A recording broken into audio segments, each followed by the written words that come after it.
Olá, estamos começando a nossa live de hoje. Eu agradeço aos 586 mil inscritos no meu canal. Muito obrigado mesmo. E sempre digo para você que gosta do conteúdo do canal, gosta das nossas lives, da perspectiva que nós temos, analítica, partindo do pressuposto da pluralidade, esse é o canal, mas sempre convidando as pessoas que têm algo a dizer, no sentido de qualificar a reflexão sobre o Brasil, indique o canal a uma amiga, um amigo. É fácil. Blog do Vila, Marco Antônio Vila, diga para ativar as notificações, colocar like no que vocês gostarem e usar, como vocês muito bem fazem, a página dos comentários. As entrevistas hoje, dia cheio, 2 entrevistas com Ciro Gomes e Reale Júnior, né?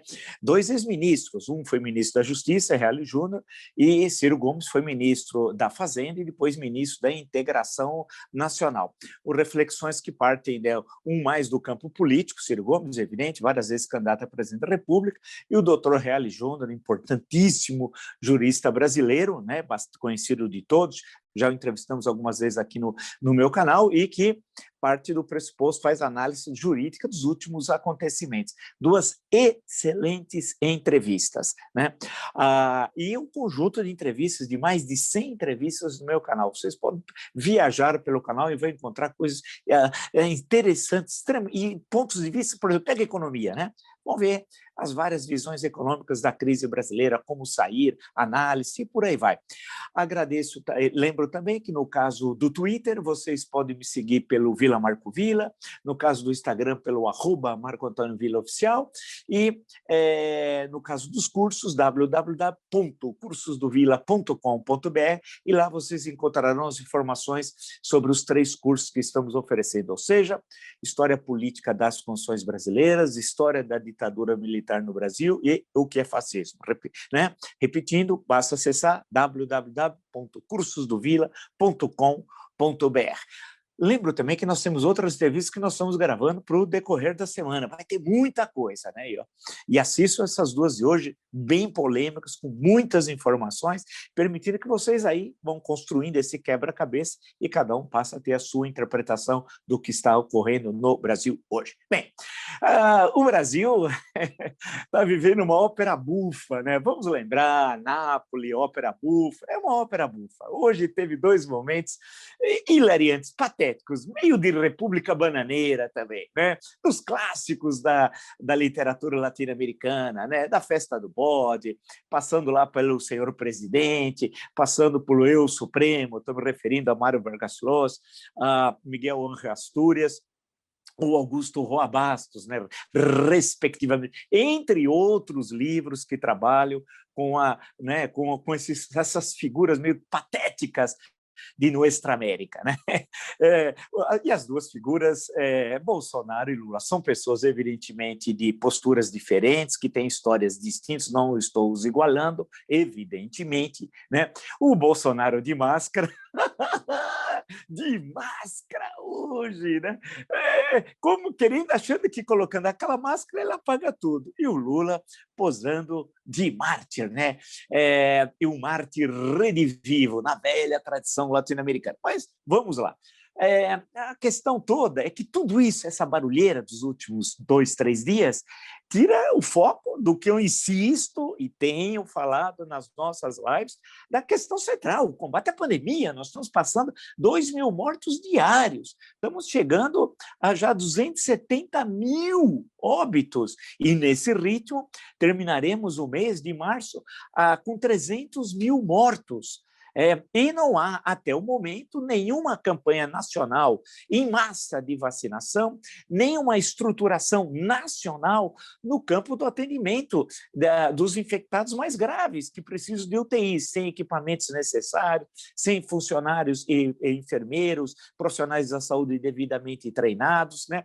Sem as vacinas necessárias, sem recursos econômicos para tal, sem informação.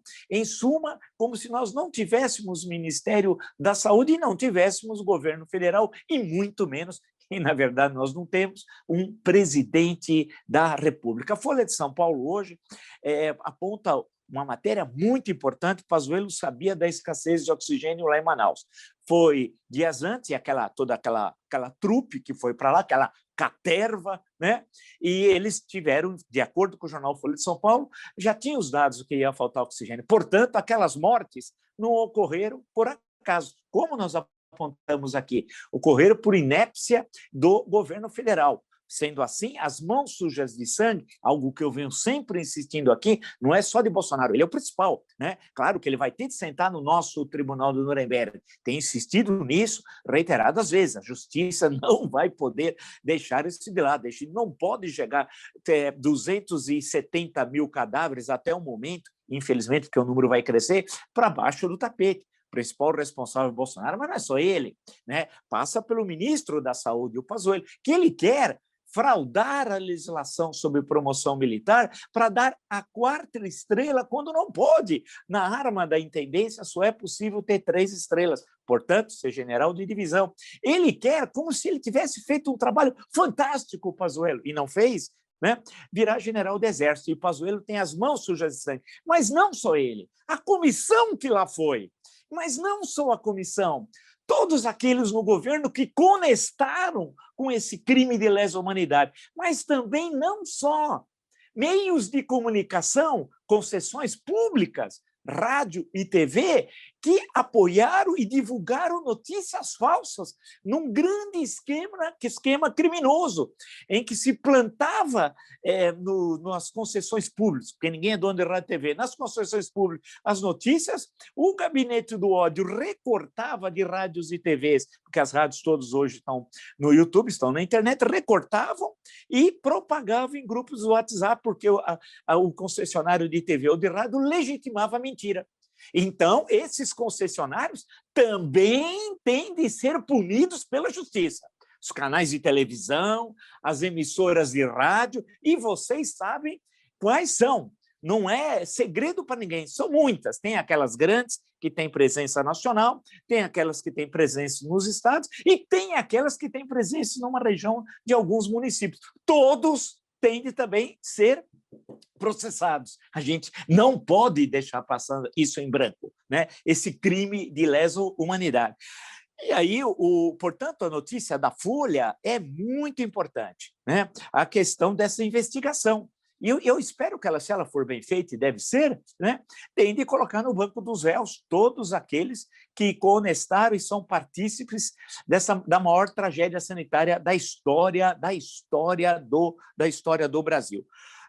Vale a pena também, no caso da Folha, o Rui Castro, excelente. O Rui Castro, hoje, ele sempre é um brilhante cronista. Lembrar que o Brasil tem como tradição, e não é de hoje, né, a crônica. O nosso maior cronista, vocês devem conhecer, é o Rubem Braga, célebre Rubem Braga, né, lá de Cachoeira do Itapemirim, e hoje o Rui Castro, que tem autor de grandes livros, né, a biografia do Garrincha, depois tem trabalhos maravilhosos sobre a cidade do Rio de Janeiro, etc., sobre o Bossa Nova. Bem, eu podia listar uma série de livros que eu tenho aqui e aprendi muito com o Rui Castro, e aprendo e vejo o bom humor também dele nas suas matérias, nas suas crônicas. Hoje, a lei de Murphy ataca, né?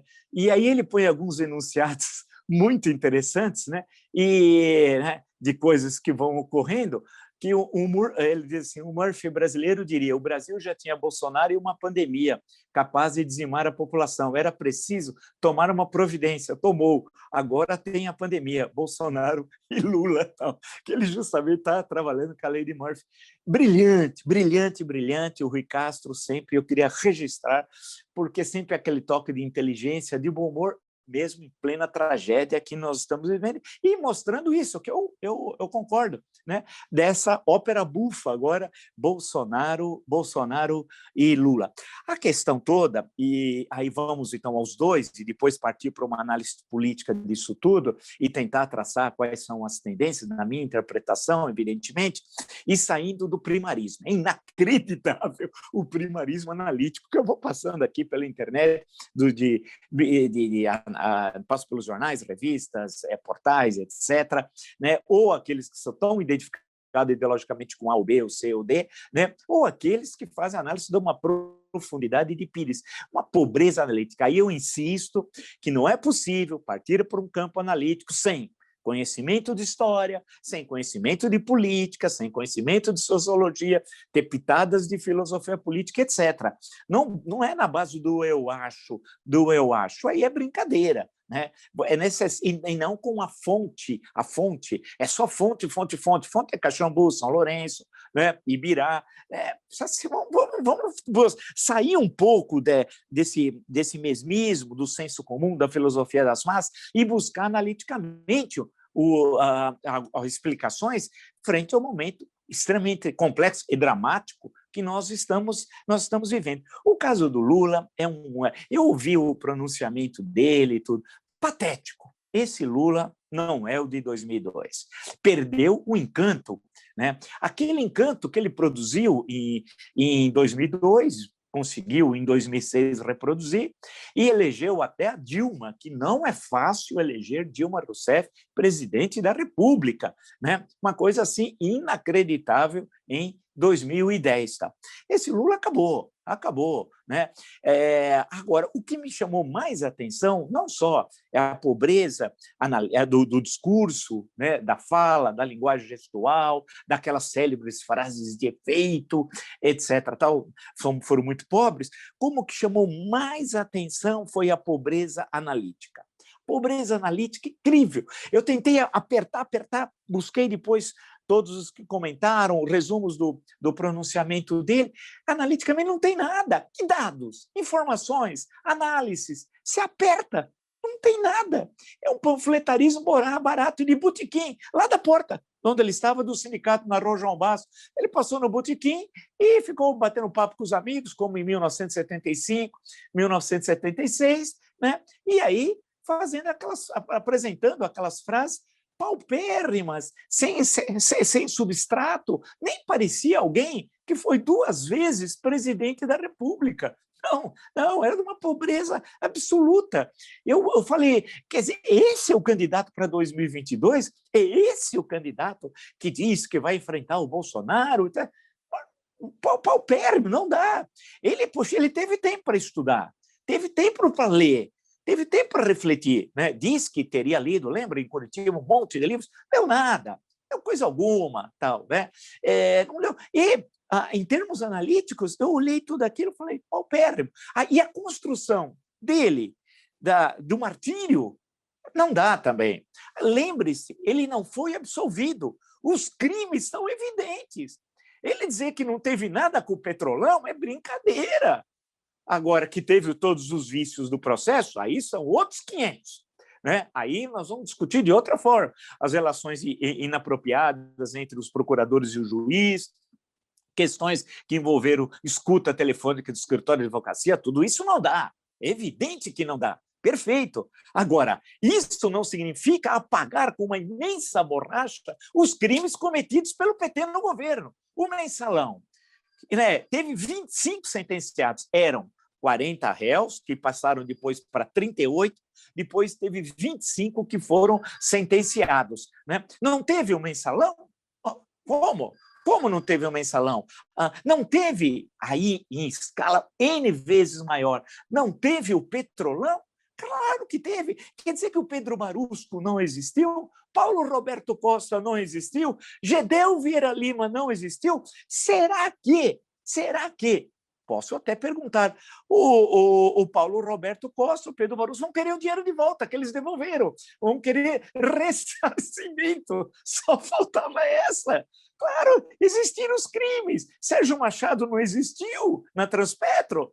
Tudo aquilo foi construído aleatoriamente. Eles se autonomearam ou foram nomeados pelo Lula e pela Dilma?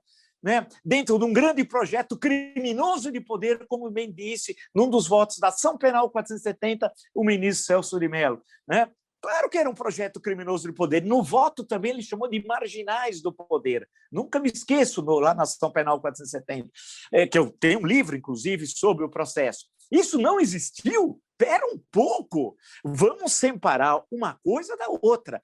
Uma coisa é, sim, apontar o dedo e identificar que o juiz, pelo que se conhece até o momento, não agiu corretamente.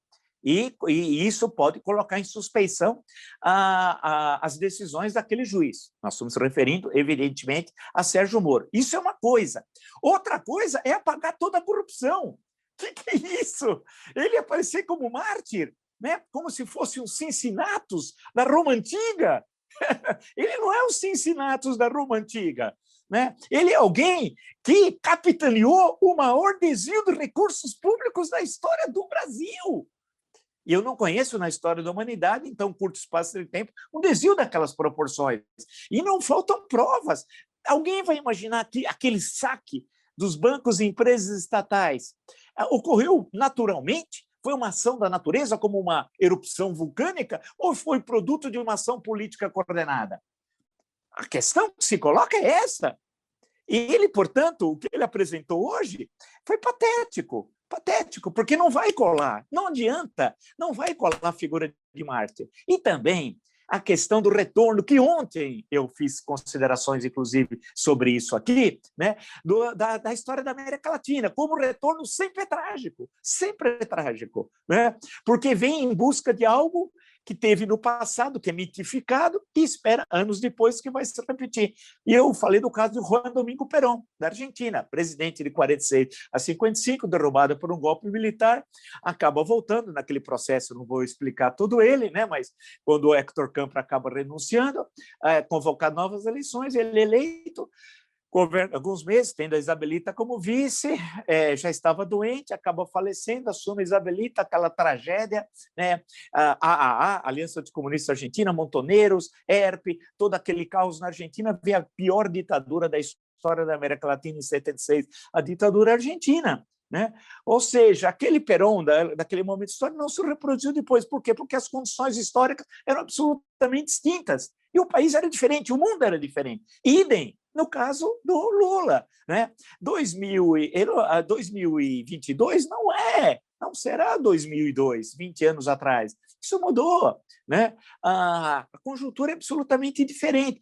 Vamos pegar um caso, o luso, já que nós estamos falando da tradição da América Latina, vale fazer a referência, nós estamos falando, portanto, de países latinos, vamos pegar o caso do Mário Soares. Lembrar que o Mário Soares era quase um deus em Portugal, depois de ter sido primeiro-ministro, né? E 2 vezes, foi no momento que Portugal entra na União Europeia, e depois 2 vezes presidente da República. Quis, em certo momento, deu na telha ele ser outra vez candidato a presidente, né? E foi fragorosamente derrotado.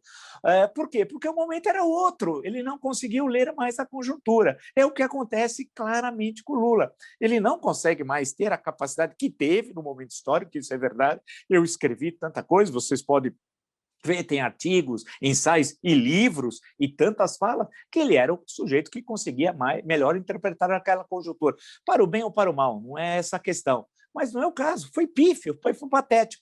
Os petistas fanáticos, aqueles que são mais lulistas do que petistas, que têm aquela relação bem sebastianista, típica também, especialmente aqui do Brasil, né, dentro da tradição portuguesa, estavam pulando de alegria tal. Grande parte daquele discurso, portanto, pobre, paupérrimo, sem dados, sem fatos, faltando a construção analítica, não o transformará num candidato que necessariamente estará no segundo turno 2022. Absolutamente não. Não há nada que sustente isso, mas nada que sustente. E, por outro lado, o Bolsonaro com a máscara, né? Aí é patético. Vamos recordar que dias antes, na visita da comitiva brasileira a Israel, em que estava o seu filho, o Bananinha, que falsamente mora em São Paulo, né, Bananinha? Mostra onde você mora em São Paulo com a sua esposa, onde você tem vida social, Bananinha. O Bananinha falsificou que mora em São Paulo. Aonde o Bananinha mora em São Paulo? Bananinha, por favor, você que é um homem valente, anda com 6 seguranças, podia justamente indicar onde você mora aqui, né? Poxa vida, você representa o estado de São Paulo, ou você fraudou o domicílio eleitoral. Bem, o Bananinha foi na viagem a Israel fazer o quê? Não sei. Levar até aquele Hélio Bolsonaro, que usa o nome eleitoral de Hélio Bolsonaro. Ele foi lá fazer o quê? E foi o Ernesto Beato Salu Araújo, ministro das Relações Exteriores. E aqui tiraram fotos sem máscara. Né? Todos, tinham cerca de 10, junto com o Bolsonaro. Olha que hipócrita Por isso que é uma ópera bufa, é um hipócrita, né? E aí, quando eles chegaram em Israel, teve aquele momento patético, e o Brasil foi humilhado, porque o Ernesto Beato Salu Araújo não é nada, é um embaixador que nunca chefiou uma embaixada, é um zero à esquerda, um inexpressivo, um medíocre, né? Que foi obrigado, foi chamado às falas, falaram, coloca a máscara aí, né? Então, agora, hoje, o Bolsonaro... E o que estava fazendo lá Davi Alcolumbre naquela cerimônia no Palácio? Não é uma pergunta que se faz? O que Davi Alcolumbre? O presidente do Senado, tudo bem. O presidente da Câmara, tudo bem. Mas Davi Alcolumbre, né, que era do baixíssimo clero do Senado, né, virou presidente numa situação anômala em 2019. O que ele estava fazendo lá? Ele hoje chefia a Comissão de Constituição e Justiça. E sabe a formação dele? Ensino médio. Ensino médio. Ele não tem ensino superior. Como é que ele pode ser o comandante, né, da presidente da CCJ, Comissão de Constituição e Justiça, a principal comissão do Senado? É uma piada. Aí você pode dizer assim, mas ele é um homem, um gênio da raça. Nós já tivemos muita gente de ensino médio que foram brilhantes ao longo da história do Brasil. Mas, salvo engano, não é o Davi Alcolumbre, né? Alto lá, né? Acho que nem o pessoal que vota nele, não sei como, mas votaram nele, vai achar que ele é um gênio da raça. Ele estava lá sentadão, lá espraiado, na boa, tal. E todos de máscara. Farsante. Né? É uma coisa ridícula o que o Bolsonaro está fazendo. E agora dizendo, e pondo nas suas redes sociais, junto com a Orcrim, que ele chefia, que são os braços, que são os filhos, dizendo vacina sim, vacina, vamos vacinar, mas não era vacina, não era a vacina do Dória, não tinha um chip que você... tomar vacina era contaminado pela AIDS, não tinha um chip que você passava a ser seguido pelo Estado, não tinha um chip que transformava você em comunista, a vacina não tinha, como diz uma propagadora de fake news, não é uma roleta russa? Então, aquelas gargantas de aluguel hoje vão estar falando o quê, hein? As gargantas de aluguel. Porque as gargantas de aluguel que receberam muito dinheiro diziam que a vacina era roleta russa. Inclusive, 500, 600, não sei quantas pessoas tinham tomado a vacina e tinham morrido, né? Agora, tem de mudar o discurso as gargantas de aluguel. Porque agora o Mandrião está dizendo que é para usar vacina e é para tomar vacina e usar máscara. O Brasil vai ficar no processo eleitoral mais importante da história republicana, que é esse. Não há processo mais importante do que o de 2022. Vai ficar com esses dois atores de ópera bufa, Bolsonaro e Lula. Não dá. Aí, aquela velha brincadeira que eu fiz até na entrevista com o doutor Reale, aí é dar uma de Voltaire, né? Chega, não aguento mais, eu vou cuidar do meu jardim. O duro é quando você nem jardim tem para cuidar, né? Porque nessa situação que nós estamos vivendo. Então, a questão que se coloca, ao contrário daquelas análises primaríssimas, e nós demonstramos aqui como estava errada a análise do ano passado, que ele era popular, lembra o efeito Marcela? Quantas vezes eu brinquei, né, criado aqui, nesse espaço, né?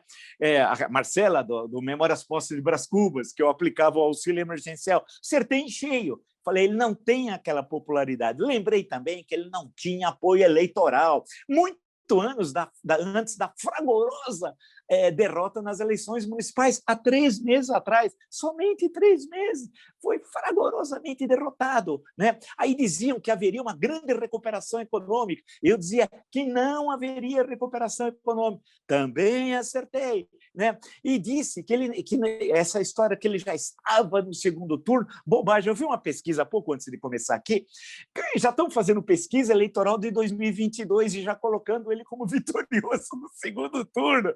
Aí tem de rir. Então, a ópera bufa não é só representada por Bolsonaro e Lula, mas por gente que não consegue enxergar além do nariz. Né? São análises de um enorme primarismo, né? que precisa estudar. Algo que o Brasil perdeu, o amor pelo estudo. Claro, tem do Lula, que nunca leu um livro, tem do Bolsonaro, que odeia cultura, ao falar em cultura, ele saca um revólver, tal qual o general franquista, e quer matar, né? Quem falou em cultura, nós temos de quebrar isso aí, não dá, isso é um absurdo. Isso é uma falsa polarização, mostrando que tem essas duas, olha, é inevitável, ou é esse ou esse, não é inevitável. Então, tem de quebrar essa visão primária, né, de uma situação tão complexa como nós vivemos. Eu insisto, e os dados mostram isso, citei fatos agora recentes de 2020 para demonstrar como, nesse espaço, nós estávamos apontando isso realmente ocorreu. Você pode dizer que o Lula hoje tem, se tiver 20% de votos, tem em torno de 20%, será? Não sei, num processo eleitoral mesmo. Não é pergunta agora, não, lá na frente, na hora que a coisa começar a pegar fogo. O Bolsonaro, com toda a máquina do governo, tendo uns 20%, pode ser, tem somente 60 aí para se discutir. Então, a história de que ele estará necessariamente os dois no segundo não existe, é uma bobagem. É um meio, inclusive, de inibir outras correntes de centro-esquerda, de centro-direita, que devem participar do processo eleitoral, que é o processo fundamental da nossa história, a mais importante eleição da história, porque nós vamos ter de encontrar o nosso rumo. Ou encontramos em 2022, ou é melhor encerrar o expediente, né? Fechar as portas, dizer, olha, está à disposição aqui o imóvel, vender o ponto e acabou, terminou, não tem mais país, não verás país nenhum, né? Porque nós sabemos que o país precisa ter sólidas instituições e gestores, eu não gosto muito da expressão gestor, mas vou usar, porque acho que a expressão gestor muitas vezes confunde a esfera privada com a esfera pública. Uma coisa é alguém dirigir bem uma empresa, outra coisa é alguém estar exercendo uma função pública da forma correta, devida. Não há uma relação necessária entre um e outro, né? Então, a visão empresarial pode servir para a empresa, mas não para ser um prefeito, um governador, um presidente, um secretário, um ministro. São coisas absolutamente distintas e parte de pressupostos absolutamente distintos. A questão é que, nessa situação complexa, se é que Bolsonaro chega ao processo eleitoral de 22, e por quê? O impeachment, que estava tão presente nas últimas semanas, e eu sempre falei no sobrenatural de Almeida, na política, além do futebol, como bem criou o Nelson Rodrigues, eu falei, olha, o sobrenatural de Almeida também está na política brasileira, e veja como mudou nesses 3 dias. Imagina até 22. Como é que vai mudar? Né? Vai mudar muita coisa, tal. Aguardem, né? Com certeza. Então, o que eu justamente estou tentando desenhar, que vai ter uma série de outras correntes, né? Essas que eu citei anteriormente, e candidatos que vão aparecer por aí com propostas. Tal. A qualificação do debate vai ser uma exigência. Não é com arminha, ou fazendo assim, que o processo eleitoral vai se desenvolver. Nada disso. O eleitor, dessa vez, será muito mais exigente. E essa história de falar, eu fiz lá, fez uma conjuntura, no caso do Lula, absolutamente distinta no mundo e no Brasil. O boom das commodities não tem na terceira década do século XXI. Né? E está herdará um país extremamente devastado. Por outro lado, o Bolsonaro, se é que chega até lá, insisto, ele pode renunciar. Vamos dizer que o Queiroz fale. O Queiroz não pode falar. O HC que o Gilmar estava votando, Gilmar Mendes, ele estava com ele tinha pedido vista, sabe quando? 2018, há 3 anos atrás.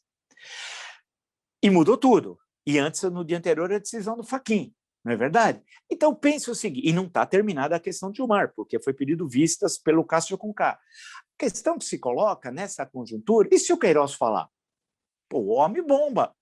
E se a Márcia, esposa do Queiroz, cansada da situação, num desequilíbrio emocional, fala, chega, eu vou contar tudo que sei. Acabou com o Bolsonaro. E se aqueles que receberam, que foram obrigados a entregar 80% do salário no gabinete de Flávio Bolsonaro na Alerj, resolver falar, e são muitos, né? E se episódios que envolvem Marielle Franco espalhar aquela tragédia para outros, lembre-se que Rony Lessa, amigão de Jair, morava em frente à casa dele, num condomínio fechado. Sim, na Barra. Você atravessava a rua cerca de 8 metros, tá o Rony Lessa ali, eles eram amigões. Impossível eles não conhecerem, inclusive porque era da base política, onde ele pegava votos, o Bolsonaro. A Polícia Civil, a Polícia Militar e nas Forças Armadas no Rio de Janeiro, e seus filhos, idem. Né? Então, tem muitas variáveis. Né? A questão do Adriano, capitão Adriano, assassinado na Bahia, com os dois últimos tiros foi a 1 metro de distância, estranhíssimo, ele foi executado. Cadê os 13 celulares? E as perícias? E a segunda esposa? Porque a primeira foi funcionária fantasma de Flávio Bolsonaro. As gargantas de aluguel deveriam perguntar a Flávio Bolsonaro por que ele pagou durante anos, sem que ela trabalhasse, a primeira esposa do Adriano e a mãe do Adriano. Né? Perguntem, gargantas de aluguel, porque eu não posso falar, porque o Flávio Bolsonaro não vai me atender, né? Mas as gargantas de aluguel poderiam aproveitar e perguntar isso, ou perguntar para o pai, porque o Flávio é membro do Orcrim, que só existe porque tem Jair. Flávio é nada, Bananinha é nada, Carlos é nada. Né? Então, veja as variáveis, eu estou me referindo só ao Rio de Janeiro. Né? Aquilo pode, pum. E esses episódios que envolveram a Petrobras e a compra de ações? Quem é que vazou aquelas informações na quinta-feira, né? No final da tarde, que permitiu o ganho milionário no dia posterior? Quem foi? Né? E as ações do BNDES que vendeu? Tem de ser devidamente explicadas tudo isso. Né? Como é que foi? E se a especulação no câmbio, e se continuar? 70 bilhões aproximadamente de dólares já foram queimados. Quantos precisam ser mais queimados? E tem duas variáveis aí, que as pessoas se esquecem, esses analistas de ópera buffa, com aqueles personagens meio ali no fundo da cena de ópera buffa. E a crise sanitária? Ela já está resolvida, porque parece que para isso já está resolvida. A crise sanitária, infelizmente, não. Nós podemos suplantar 2.000 mortes por dia. E isso vai até quando? Né? E as mutações do vírus? E tudo, o significado disso tudo no campo da saúde pública, até quando? O Brasil hoje é um país pestilente, 17 países não querem saber de brasileiros. E que reflexo essa crise sanitária poderá ter nas exportações brasileiras? Poderá ter sim ou não? Né? Isso aí é fundamental, porque se vocês se esqueceram de uma variável essencial, em termos analíticos, nós estamos em plena pandemia. Não é um processo como 2018, 2014, 2010, 2006, 2002. Não é um processo eleitoral desse tipo, como foram esses anteriores. A situação é outra.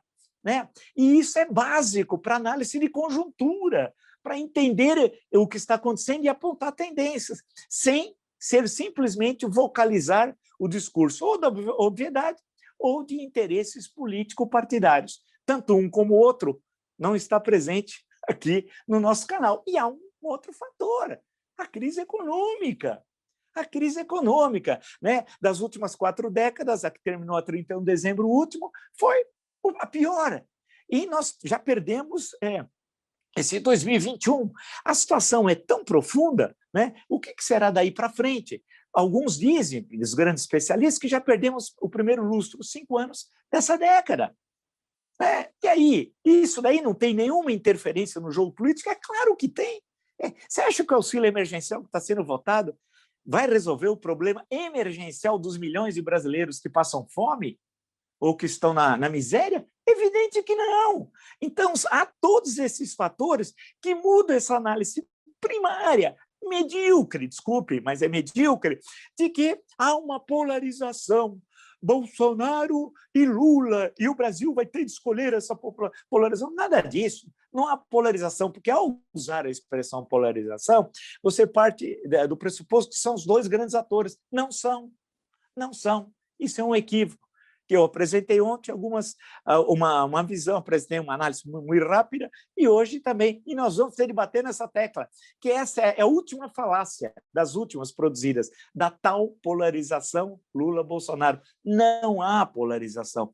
O processo político e político-eleitoral de 2021 e o processo eleitoral do ano que vem será muito mais complexo, porque o país agora vive a crise mais dramática da história republicana. Se você gostou Dessa live e de tantas outras no meu canal, está entre os 584, deixa eu olhar só para ver se eu não errei, 586 mil inscritos no meu canal. Olha, muito obrigado mesmo. Se você gosta da postura desse canal, analítica, crítica, propositiva, e que foge do senso comum da filosofia das massas, daquelas análises prontas, né? De uma pobreza analítica pantagruélica, tal, indique a uma amiga, um amigo. Blog do Vila, Marco Antônio Vila, diga para ativar as notificações, colocar like no que vocês gostarem e usar como vocês bem fazem a página dos comentários. Postamos hoje 2 excelentes entrevistas, né? Ciro Gomes e do jurista Miguel Reale Júnior. Teremos mais entrevistas nessa semana, né? No Twitter, vocês podem me seguir pelo Vila Marco Vila, no Instagram pelo @Marco Antônio Vila Oficial e, por fim, nos cursos na plataforma www.cursosdovila.com.br. Lá tem os 3 cursos, ou seja, História Política das Constituições Brasileiras, História e Ditadura Militar no Brasil e o que é fascismo. www.cursosdovila.com.br. Reforço o convite às entrevistas, assistam, vocês vão gostar, né? São entrevistas muito interessantes, né? Que permitem uma reflexão por parte de vocês. Vocês assistam, pensem, e isso possa ajudar a cada um de vocês a terem de cada um a sua interpretação sobre o que está ocorrendo e que rumos o Brasil poderá seguir, né? E nos encontramos amanhã. Até!